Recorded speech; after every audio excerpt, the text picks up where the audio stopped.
ہو رہے ہیں پارلیمانی نظام سیاست سے، اور جو پڑھا لکھا طبقہ اب آپ آئے روز دیکھ رہے ہیں کہ یہ خبر سامنے آ رہی ہے کہ خودکش حملہ آور بن کے سامنے آ رہا ہے یا ان کی صفوں میں شامل ہو رہا ہے، اس کو انگیج کرنا ہے sir. It is a very much a political discussion but it is also sir very important کہ آپ سب اس کو ایکنالج کریں تو حل نکلے گا نا. ایکنالج ہی نہ کریں تو کیا کیجئے.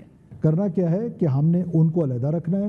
اس نوجوان کو جو گورننس کی وجہ سے ناراض ہے، گورننس امپروو کرنی ہے، جو ہم کر رہے ہیں.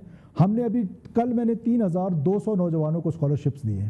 ہم یونیورسٹیز میں جا رہے ہیں، ہم کالجز میں جا رہے ہیں. ہم نے نوکریاں بیچنے کا جو سلسلہ تھا وہ ختم کر دیا. ہم اپنی governance corruption anti corruption drive شروع کر دیے. سو یہ وہ چیزیں جو ریاست کو کمپلیمنٹ کریں گی، لیکن خدا را انڈرسٹینڈ کریں کہ سیاسی مسئلہ ہے کہاں. سیاست تو وہ بشیر زیب نے سیاست کرنی ہے. بشیر زیب اگر واپس آ کے سیاست کرے گا تو کونسلر بھی نہیں بن سکتا، تو وہ تو خودکش کرے گا نا.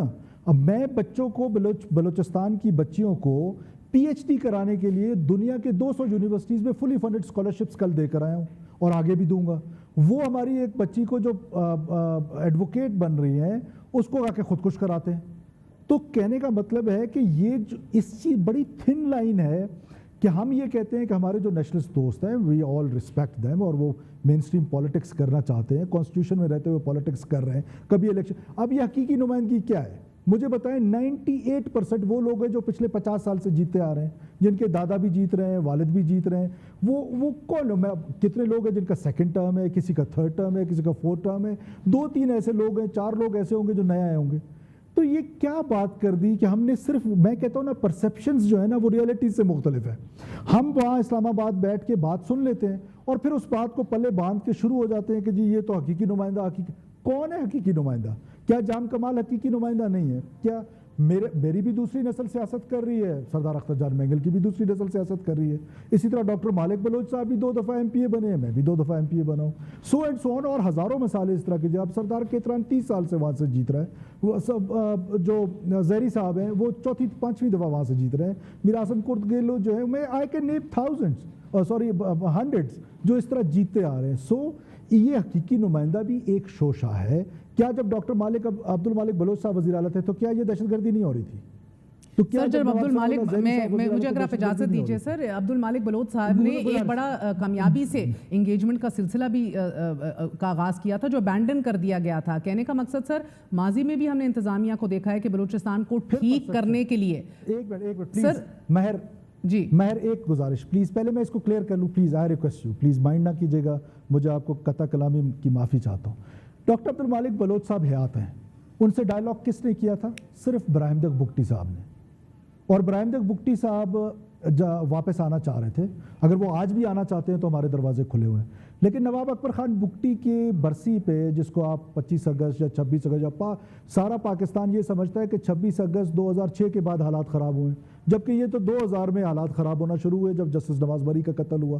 یہ ریئلٹی، لیکن پرسیپشن ڈیفرنٹ ہے. ڈیرہ بگٹی میں تو ایک پٹاخہ بھی نہیں بجا. تو اس کا مطلب ہے کہ باقی بلوچستان میں ان کے آنے سے فرق کوئی نہیں پڑنا انسرجنسی میں یا اس دہشت گردی میں. اگر وہ آنا بھی چاہتے ہیں تو آج بھی دروازے ان کے لیے کھلے ہیں. لیکن کیا وہ الیگزینڈر دی گریٹ بن کے واپس آنا چاہتے ہیں یا ریاست کے اندر رہ کے واپس آنا چاہتے ہیں؟ سو یہ ساری چیزیں کنفیوژن ہے.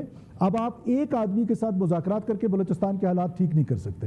دیر آر سو مینی ادرز جو آج اسٹیک ہولڈر بنے ہوئے ہیں. تو یہ وہ والی لڑائی نہیں ہے جو صرف سردار ڈریون تھی. ایک سردار سے بات کر لی بلوچستان پیسفل. کیا ڈاکٹر عبد المالک بلوچ کا یہ فارمولہ اگر کامیاب ہو بھی جاتا یا آج بھی ہو جائے تو کیا بلوچستان میں امن ہو جائے گا؟ آنسر از نو. اور اگر آج ڈیولپمنٹ کی ہم بات کریں کہ ڈیولپمنٹ ریزن ہے، انپیرلل ڈیولپمنٹ تو ایشو ہے، لیکن اگر ہم اسلام آباد جتنا ڈیولپ کر لیتے ہیں پورے بلوچستان کو، تو کیا یہ سیپریٹسٹ موومنٹ یا انسرجنسی ختم ہوگی؟ آنسر از نو. تو میں کہتا ہوں کہ ون سائیڈڈ سٹوری سن کے پرسیپشن بیس پہ یہ لوگ جو ہیں یہ لیجٹیمیٹ وائسز بنتے ہیں سیپریٹسٹ کی، کیونکہ وہ بشیر زیب آ کے خود تو جلسہ نہیں کر سکتا لیکن مہارنگ تو کر سکتی ہیں، یا کوئی اور نیشنلسٹ پارٹی کا تو کر سکتا ہے. تو اس کو انڈرسٹینڈ کریں، ان کو ان سے علیحدہ کر دیں.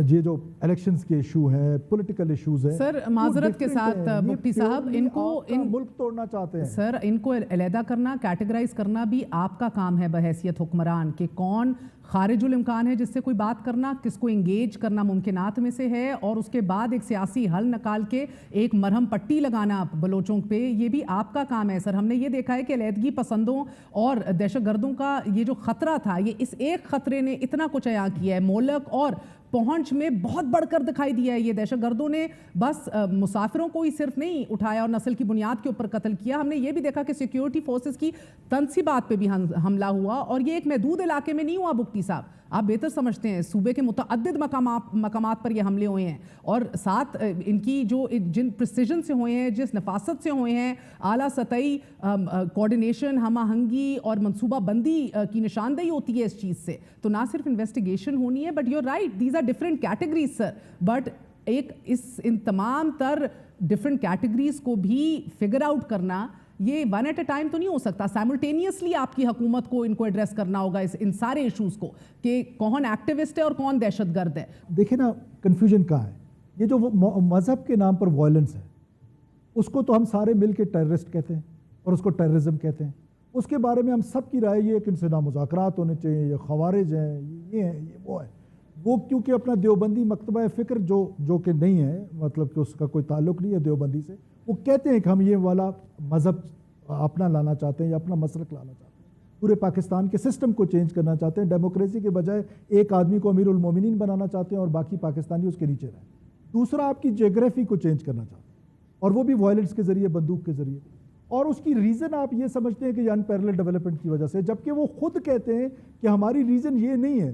ہم اس لیے لڑ رہے ہیں کہ ہم بلوچ آئیڈینٹی پہ ایک ملک بنا سکے آزاد اور پاکستان سر میں بالکل ان کی بات نہیں کر رہی، وہ خارج الامکان ہے بات کرنے سے، ان کو ختم کر دیجئے، کوئی کنفیوژن نہیں ہے سر. باقی آپ باقی جو پارلیمانی نظام سیاست سے مایوس ہو رہے ہیں ان کو تو انگیج کر سکتے ہیں نا، جو اپنے حقوق مانگ رہے ہیں، جو اپنا آئینی حقوق مانگ رہے ہیں، جو right of education, right of speech, right of protest مانگ رہے ہیں، رائٹ آف ایسوسیشن مانگ رہے ہیں. سر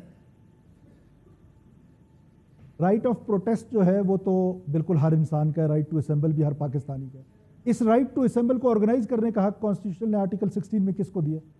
حکومت کو دیا نا. ہم تو صرف اتنا کہہ رہے ہیں کہ right to assemble is your right, اس کو آرگنائز کرنے کا رائٹ مجھے ہے. پھر انٹینشن کیا ہے؟ میں آپ کو کہہ رہا ہوں کہ پاکستان توڑنے کے لیے 3 محاذ انہوں نے چنے. ون از کائنیٹک، 2 اس کے نان کائنیٹک پرانگز ہیں، ایک ہے سوشل میڈیا اور ایک ہے سوشل منوور. تو اس کو انڈرسٹینڈ کریں. ہمارے پاس سرکمسٹانشل ایویڈنسز بھی ہیں، سالڈ ایویڈنسز بھی ہیں. میں ڈاکٹر مالک بلوچ صاحب پہ کیوں نہیں الزام لگا رہا ہوں. یہ آپ اصل میں پرابلم یہ ہے کہ اس حد تک اس کو بار بار پروپیگنڈا ٹول کو، بلوچستان کا مسئلہ مذاکرات مذاکرات مذاکرات، 100 دفعہ مذاکرات، بھی دروازے کھلے ہوئے، نہ بشیر زیب مذاکرات کے لیے تیار ہے. کس سے مذاکرات کریں؟ اگر مذاکرات سے مسئلہ حل ہو جائے، فرض کریں کہ آج اختر مینگل صاحب کے ساتھ مذاکرات، کیا مذاکرات کریں ان سے؟ کہ اچھا الیکشنز جو ہیں وہ ان کی خواہش ہوگی کہ ایسے ہو جائیں، ہماری خواہش تھی کہ ایسے ہو جائیں، ہر پارٹی کو گرو کرنے کا حق ہے. یہ پہلی دفعہ تھوڑی ہوا ہے. ابھی 2013 میں اختر مینگل صاحب کی 1 سیٹ تھی، اس دفعہ تو وہ MNA بھی ہیں. اسی طرح ڈاکٹر عبد المالک بلوچ صاحب کی اس دفعہ سیٹیں جو ہیں وہ 3 آئی ہیں. پچھلی بار 8 آئی تھی، ایک دفعہ پچھلی بار 0 پہ تھے وہ 2018 کے الیکشنز میں 1 سیٹ بھی نہیں تھی. محمود خان اچکزئی صاحب کبھی 5 ممبرز لے کر آتے ہیں، کبھی 4. اس دفعہ ان کے ممبرز نہیں آ سکے. سو اینڈ سو آن. یہ الیکشنز بلوچستان میں اسی طریقے سے ہو رہے ہیں.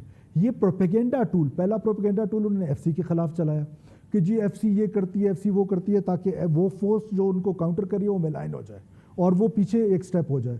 ان کو ملائن کر دیا. پھر دوسرا انہوں نے سوشل میڈیا، بلوچستان جی کسی صدی میں سوشل میڈیا سے محروم ہے، سوشل میڈیا دے دیا. وہ ٹیررسٹ ہم پر اٹیک بھی کرتا ہے، ویڈیو بھی بناتا ہے، اور سوشل میڈیا کے ذریعے پورے انہوں نے ایک سوشل موبلائزیشن بھی کر دی.